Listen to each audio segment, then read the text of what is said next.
ನಮಸ್ಕಾರ ಪ್ರಿಯ ವೀಕ್ಷಕರೇ, RCB ವಿಜಯೋತ್ಸವ ಮರಣೋತ್ಸವ ಆಗಿದೆ.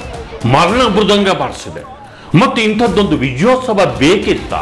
ಮತ್ತು ಇಂಥ ಫ್ಯಾನೆಟಿಸಮ್, ಇಂಥ ಹುಚ್ಚಾಟದ ಅಭಿಮಾನ ನಮಗೆ ಬೇಕಾ?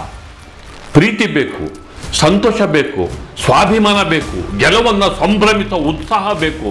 ವ್ಯಕ್ತಿ ಪೂಜೆ ಮಾಡಿಕೊಂಡು ಹೀಗೆ ತಮ್ಮನ್ನು ತಾವು ಕೊಂದ್ಕೊಂಡು ಕಾಲು ತೊಳೆತದಲ್ಲಿ ಅಮಾಯಕರು ಸಾಯುವಂತಹ ಪರಿಸ್ಥಿತಿ ಬೇಕಿತ್ತ? ಘೋರ ದುರಂತ ಇವತ್ತು ಚಿನ್ನಸ್ವಾಮಿ ಸ್ಟೇಡಿಯಂಲ್ಲಿ ಸುತ್ತಮುತ್ತ ಆಗಿರುವಂತಹ ಕಾಲ್ತುಳಿತದ ದುರಂತ ಇದೆಯಲ್ವಾ?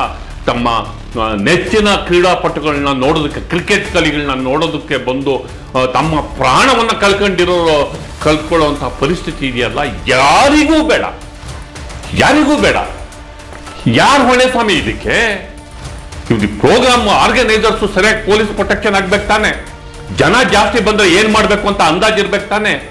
ಯಾರು ಹೊಣೆ? ಈ ಎಲ್ಲ ವಿಚಾರದ ಬಗ್ಗೆ ಇವತ್ತು ನಾನು ಮಾತಾಡ್ತಿದ್ದೀನಿ ಸ್ನೇಹಿತರೆ. ಗೆಳೆಯರೆ, ಇವತ್ತು ವಿಧಾನಸೌಧದ ಮುಂದೆ ನಮ್ಮ RCB ಕಲಿಗಳಿಗೆ ಸನ್ಮಾನ ಇತ್ತು. ಬೆಳಿಗ್ಗೆನೆ ಮಧ್ಯಾಹ್ನನೇ DK ಶಿವಕುಮಾರ್ ಏರ್ಪೋರ್ಟಿಗೆ ಹೋಗಿದ್ದು, ಅವನ್ನ ವೆಲ್ಕಮ್ ಮಾಡಿದ್ರು, ಅವ್ರ ಜೊತೆಗೆ ಬಾವುಟ ರಾರಾಜಿಸಿದ್ರು. ನಂತರ ವಿಧಾನಸೌಧದ ಮುಂದೆ ಅದ್ಧೂರಿ ಕಾರ್ಯಕ್ರಮ ನಡೀತು. ಅಲ್ಲಿ ಬೇಕಾದಷ್ಟು ಜನ ಮಂತ್ರಿಗಳು ಪೋಸನ್ನ ಕೊಟ್ಟರು. ಜನ ಹೆಂಗ್ ಬಂದ್ರು ಅಂತಂದ್ರೆ ಅಂತ ಪ್ರೋಗ್ರಾಮ್ ವಿಧಾನಸೌಧದ ಮೆಟ್ಲ ಮೇಲೆ ತುರ್ತಾಗಿ ಯಾಕೆ ಬೇಕಿತ್ತು?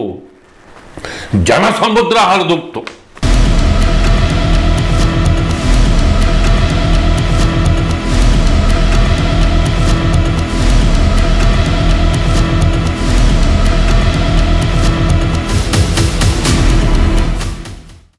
ವಿಧಾನಸೌಧದ ಮುಂದೆ RCB ಕಲಿಗಳನ್ನ, ಕ್ರಿಕೆಟ್ ಕಲಿಗಳನ್ನ ನೋಡೋದಕ್ಕೆ ಮಳೆ ಬೇರೆ ಬಂತು, ನುಗ್ಗಲು ಎಲ್ಲ ಸುತ್ತುವರ್ಕೊಂಡ್ ಬಂದ್ಬಿಟ್ರು.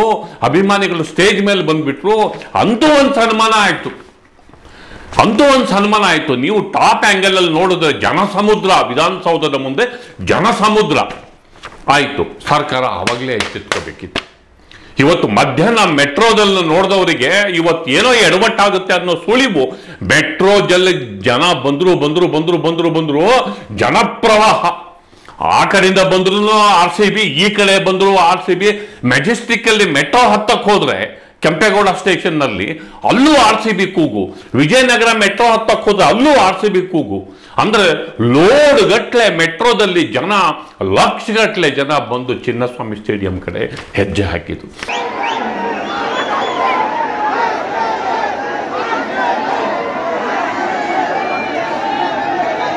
ಒಂದು ದೊಡ್ಡ ಗುಂಪು, ಒಂದು ಲಕ್ಷಗಟ್ಟಲೆ ಜನ ಚಿನ್ನಸ್ವಾಮಿ ಸ್ಟೇಡಿಯಂ ಕಡೆ ಹೋದರೆ ಮತ್ತು ಅಷ್ಟೇ ಸಂಖ್ಯೆಯ ಜನ ವಿಧಾನಸೌಧದ ಮುಂದಿದ್ರು. ಅಲ್ಲಿ ಇರೋರು ಆ ಸ್ಥಾನಗಳನ್ನು ಕೂತ್ಕೊಂಡು ಅವರು ಸೀಟಲ್ಲಿ ಇಟ್ಕೊಂಡು ಅವರು ಸ್ಟೇಡಿಯಂ ಒಳಗೆ ಹೊರಟೋದ್ರು.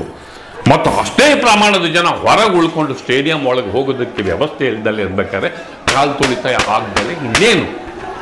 ಇದಕ್ಕೆ ಯಾರು ಹೊಣೆ? ಆರ್ಗನೈಸರ್ಸ್ ಯಾರು? ಇದು ನಮಗೆ ಉತ್ತರ ಸಿಗ್ತಾ ಇಲ್ಲ.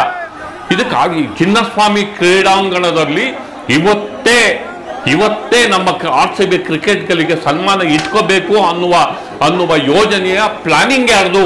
ಯಾಕಾಗಿ ಇಟ್ಕೊಂಡಿತ್ತು? ಅದು IPL ಒಂದು ಮಾಫಿಯಾ, ಅದು ಹಣದ ಮಾಫಿಯಾ, ಜನಪ್ರಿಯತೆಯ ಮಾಫಿಯಾ, ಹಾಗೇನೆ ಜೂಜಿನ ಮಾಫಿಯಾ, ಹೆಣ್ಣು ಹೊನ್ನು ಮಣ್ಣು ಜೂಜಿನ ಮಾಫಿಯಾ. ಅದು ಆ ಒಂದು ಮಾಫಿಯಾ ಹೇಗೆ ವರ್ಕ್ ಮಾಡುತ್ತೆ ಹಣಕ್ಕೋಸ್ಕರ ಅಂತಂದ್ರೆ ನಮ್ಮ ಯಂಗ್ಸ್ಟರ್ಸ್ಗಳು ಇವತ್ತು ಪ್ರಾಣ ಕಳ್ಕೊಳ್ಳೋ ಪರಿಸ್ಥಿತಿ. ಇವತ್ತು ಅಂಥದ್ದೇನು ವಿಧಾನಸೌಧದ ಮುಂದೆ ಒಂದು ಪ್ರೋಗ್ರಾಮ್ ಮಾಡಿ ಕ್ರೌಡು ಡಿಸ್ಪರ್ಸ್ ಮಾಡಿ ಇನ್ನೊಂದು ದಿನ ಅಲ್ಲಿ ಸನ್ಮಾನ ಅಂತ ಹೇಳ್ಬೋದಿತ್ತು. ಅದನ್ನ KSCA ಕ್ರೀಡಾಂಗಣದ ಆರ್ಗನೈಸರ್ಸು, ಯಾರ ಆರ್ಗನೈಸರ್ಸು, RCB ಪ್ಲಾನರ್ಸ್ ಯಾರಿದ್ದಾರೆ, ಮತ್ತು ಅದನ್ನ ಇವತ್ತು ಅವರಿಗೆ RCB ಕ್ರಿಕೆಟ್ ಕಲಿಗಳಿಗೆ ಅಲ್ಲಿ ಯಾರು ಪ್ಲಾನ್ ಮಾಡ್ಕೊಂಡಿದ್ರು ಅವರು ಇದ್ರ ಹೊಣೆನ ಹೊರಬೇಕಾಗುತ್ತೆ. ಯಾಕೆ ಅಂತಂದ್ರೆ ಅದು ಲಾಭದ ಸಂಸ್ಥೆ. ಅವತ್ತು ಮತ್ತೆ ಇವತ್ತು ಎಷ್ಟು ಮಟ್ಟಿಗೆ ಪೊಲೀಸ್ ವೈಫಲ್ಯ ಎದ್ದು ಕಾಣುತ್ತೆ. ಪೊಲೀಸರಿಗೆ ಇನ್ಫಾರ್ಮ್ ಮಾಡಿದ್ರಾ ಇಷ್ಟು ಜನ ಸೇರ್ತಾರೆ ಅಂತ? ಪೊಲೀಸರಿಗೆ ತಿಳಿಸಿದ್ರಾ? ನಿನ್ನೆ ಗೆದ್ದಿದ್ದಾರೆ, ಪ್ರಿಪ್ರೇಷನ್ಗೆ ಪೊಲೀಸ್ನವ್ರಿಗೆ ಟೈಮ್ ಬೇಕು. ಪೂರ್ತಿ ಪೊಲೀಸ್ನ ಮೇಲೆ ಬ್ಲೇಮ್ ಮಾಡೋದು ಅಲ್ಲ. ಬಂದವರಿಗೆ ಈಗ ಪ್ರೈವೇಟ್ ಸೆಕ್ಯೂರಿಟಿ ಹೈರ್ ಮಾಡ್ತಾರೆ. ಬೇರೆ ಟೈಮಲ್ಲಿ ಕ್ರಿಕೆಟ್ ನಡೀತಿರ್ಬೇಕಾದ್ರೆ ಪ್ರೈವೇಟ್ ಸೆಕ್ಯೂರಿಟಿ ಚಿನ್ನಸ್ವಾಮಿ ಸ್ಟೇಡಿಯಂ ಅಲ್ಲಿ ಸಂಬಂಧಪಟ್ಟ ಆಯೋಜಕರು ಹೈರ್ ಮಾಡಲ್ವಾ? ಅಂತ ಪ್ರೈವೇಟ್ ಸೆಕ್ಯೂರಿಟಿನ ಯಾಕೆ ಹೈರ್ ಮಾಡಲಿಲ್ಲ? ಇವತ್ತು ಬಂದವ್ರನ್ನ ಕ್ಯೂನಲ್ಲಿ ನಿಲ್ಲಿಸ್ಬಿಟ್ಟು ಸರಿಯಾಗಿ ಕಂಟ್ರೋಲ್ ಯಾಕೆ ಮಾಡಲಿಲ್ಲ? ಹೆಂಗ್ ಹೆಂಗ್ ತುಳಿತಕ್ಕೆ ಒಳಗಾದ್ರು, ಹೆಂಗ್ ಸತ್ತರು?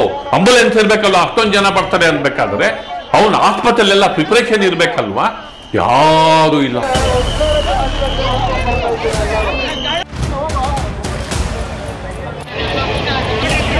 ಆಂಬುಲೆನ್ಸ್ ಇಲ್ಲ. ನಾವು ದೃಶ್ಯಗಳನ್ನ ತೋರಿಸ್ತಾ ಇದ್ದೀವಿ. ಯಾರೋ RCB ಫ್ಯಾನ್ಸು ಒಬ್ಬ ಮುಗಿದೋಗಿದೆ, ಜೀವ ಹೋಗ್ತಿದೆ. ಆ ಜೀವವನ್ನು ಉಳಿಸೋದಕ್ಕೆ ಒಬ್ಬ ಹೆಣ್ಮಗಳು ಪರದಾಡ್ತಾಳೆ, ಆತನಿಗೆ ಪ್ರಾಥಮಿಕ ಚಿಕಿತ್ಸೆ ಕೊಡ್ತಿದ್ದಾಳೆ. ದಾರುಣವಾದ ದೃಶ್ಯವನ್ನು ನಾವು ನೋಡ್ತಿದ್ದೀವಿ. ಯಾವ ಡಾಕ್ಟ್ರು ಇಲ್ಲ, ಯಾವ ಪೊಲೀಸು ಇಲ್ಲ, ಯಾವ ನೆರವು ಇಲ್ಲ. ಇನ್ನೊಂದು ದೃಶ್ಯ ನೋಡಿ, ಅಲ್ಲಿ ತಮ್ಮ ಸ್ನೇಹಿತನೋ ಪರಿಚಿತನೋ ನೋಡಿ ಒಬ್ಬನ ಹೆಂಗೆ ಹೊತ್ಕೊಂಡು ಹೋಗ್ತಿದ್ದಾರೆ ಇನ್ನೊಬ್ಬನ. ಅಲ್ಲಿ ಇನ್ನೊಬ್ಬ ನೋಡಿ, ಇನ್ನು ದೃಶ್ಯಗಳು ನೋಡಿ ಎಷ್ಟು ದಾರುಣವಾಗಿ ತುಳಿದು ಬಿದ್ದು ಗಾಯಗೊಂಡು ರಕ್ತ ಬರ್ತಿರೋ ದೃಶ್ಯಗಳು ನಮಗೆ ಕಾಣ್ತಿವೆ. ಇಂಥ ಅಭಿಮಾನ ನಮಗೆ ಬೇಕಾ? ಇವರ ಈ ಮಾಫಿಯಾಗಳ ಸುಡಿಯಲ್ಲಿ, ಆಡಳಿತ ವ್ಯವಸ್ಥೆಯ ತಿಕ್ಕಲ್ತನದಲ್ಲಿ, ಇಲ್ಲಿ ಹೇಳೋರು ಕೇಳೋರು ಗತಿ ಇಲ್ದಲ್ಲೇ ನಮ್ಮ ಅಭಿಮಾನಿಗಳು, ನಮ್ಮ ಎಲ್ಲ ಹುಡುಗರು, ನಮ್ಮ ಯುವಕರು ಪಾನ ಕಳ್ಕೊಳ್ಳೋಂಥ ಪರಿಸ್ಥಿತಿ ಬೇಕಿತ್ತ? ಇದು ಯಾರಾದರೂ ಇರಲಿ, ಇದಕ್ಕೆ ಪತ್ತೆ ಹಚ್ಚಲೇಬೇಕು. ಇದು ಪೊಲೀಸ್ನವ್ರ ಕಾರಣನೋ ಇಲ್ಲ ಇವತ್ತಿನ ಆಯೋಜಕರ ಕಾರಣನೋ ಆದ್ರೂ ಫೈಂಡ್ ಔಟ್ ಆಗಲೇಬೇಕು. ಒಂದು ಕಮಿಷನ್ ನೇಮಕ ಮಾಡಬೇಕು, ಒಂದು ಆಯೋಗರ ನೇಮಕ ಆಗಬೇಕು, ಜುಡಿಷಿಯಲ್ ಎಂಕ್ವೈರಿ ಆಗಬೇಕು. ಇದು ಸರ್ಕಾರ ಹೊಣೆ ಹೊರಬೇಕು, ಸಂಬಂಧಪಟ್ಟ ಆಯೋಜಕರು ಹೊಣೆ ಹೊರಬೇಕು, ಮತ್ತು ಸಂಬಂಧಪಟ್ಟ ಫ್ಯಾಮಿಲಿಗಳಿಗೆ ಅವ್ರು ಯಾರಿದ್ದಾರೆ ಅವರು ಹಣವನ್ನು ಕಟ್ಕೊಳ್ಬೇಕು. ಅವರಲ್ಲಿ ಎಷ್ಟು ಜನ ಅಲ್ಲಿ ಸ್ಟೂಡೆಂಟ್ಸ್ಗಳಿದ್ದಾರೆ, ಎಷ್ಟು ಜನ ಕುಟುಂಬದ ಆಧಾರ ಸ್ತಂಭಗಳಿದ್ದಾರೆ. This is very bad. ಇದು ಖಂಡಿತ ಸಹಿಸಲು ಸಾಧ್ಯವಿಲ್ಲ. ಆಮೇಲೆ ನಮ್ಮ ಜನಕ್ಕೂ ಬುದ್ಧಿ ಬೇಕು. ಮತ್ತು ಫ್ಯಾನೆಟಿಸಮು, ವ್ಯಕ್ತಿ ವೈಭವ, ವ್ಯಕ್ತಿ ಪೂಜೆ. ಕ್ರಿಕೆಟಲ್ಲಿ ಗೆದ್ರು ಕರ್ನಾಟಕ, ಓಕೆ ಸಂತೋಷ, ಸೆಲೆಬ್ರೇಟ್ ಮಾಡೋಣ. ಅವರೇನು ಆಕಾಶದಿಂದ ಕೆಳಗಿಳಿದ ಅವಧೂತರ, ಅವರನ್ನ ತಲೆ ಮೇಲೆ ಮೆರೆಸಿ ತಮ್ಮ ಬದುಕನ್ನ ಪ್ರಾಣ ಕೊಡ್ತಿರುವಂತಹ ತಿಕ್ಕಲ್ತನ ತುಳಿಸ್ಕೊಂಡು ಬಿದ್ದು ಜೀವ ಕಳ್ಕೊಂಡು ಹೋಗಿ ಸ್ಟೇಡಿಯಮಿಗೆ ಹೋಗುವಂಥದ್ದು ಏನು ಬಂತು? ಯಾಕೆ ಹೋಗ್ಬೇಕು? ನಿಮ್ಮ ತಂದೆ ತಾಯಿ ಇರ್ತಾರೆ, ನಿಮ್ಮ ಅಕ್ಕ ತಂಗಿರು ಇರ್ತಾರೆ ಮನೆಯಲ್ಲಿ, ವಾಪಸ್ ಬಂದಿಲ್ಲ ಅಂತ ಕಾಯ್ತಾ ಇರ್ತಾರೆ. ಇದೆಂಥ ಹುಚ್ಚಾಟ ವ್ಯವಸ್ಥೆನಲ್ಲಿ. ಯಾರು ನಿಮ್ಮ ಕುಟುಂಬಕ್ಕೆ ಯಾರಾಗ್ತಾರೆ? ಬೇಕಾಗಿಲ್ಲ ಅಂತ ಫೆನಟಿಸಮ್. ನೋವಿಂದ ಹೇಳ್ತಿದ್ದೀನಿ. ಇದು ನಿಜಕ್ಕೂ ಕರಾಳ ದಿನ. ಇವತ್ತು ವಿಜಯೋತ್ಸವ ಅಲ್ಲ, ಕರಾಳ ದಿನ. ಇವತ್ತಲ್ಲಿ ನಡೀತಿರುವಂಥ ಪ್ರೋಗ್ರಾಮನ್ನು ಕ್ಯಾನ್ಸಲ್ ಮಾಡಬೇಕಿತ್ತು. ಇದು ಒಪ್ಪುವ ಮಾತೇ ಇಲ್ಲ. ಒತ್ತು ವ್ಯವಸ್ಥೆಯ ಫೈಲೂರ್ ಕಾಣ್ತಾ ಇದೆ. ಜನ ಬರ್ತಾರೆ.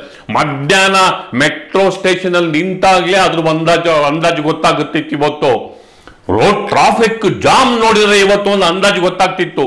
ಕಾರ್ಯಕ್ರಮ ನಡೆಯೋದಕ್ಕಿಂತ 4 ಅವರ್ ಮೊದಲೇ ಬೆಂಗಳೂರಿನ ರಸ್ತೆಗಳಲ್ಲಿ ಹೆಂಗ್ ಟ್ರಾಫಿಕ್ ಜಾಮ್ ಆಗಿತ್ತು ಅಂತ ನಾವು ವಿಡಿಯೋ ತೋರಿಸ್ತಾ ಇದ್ದೀವಿ.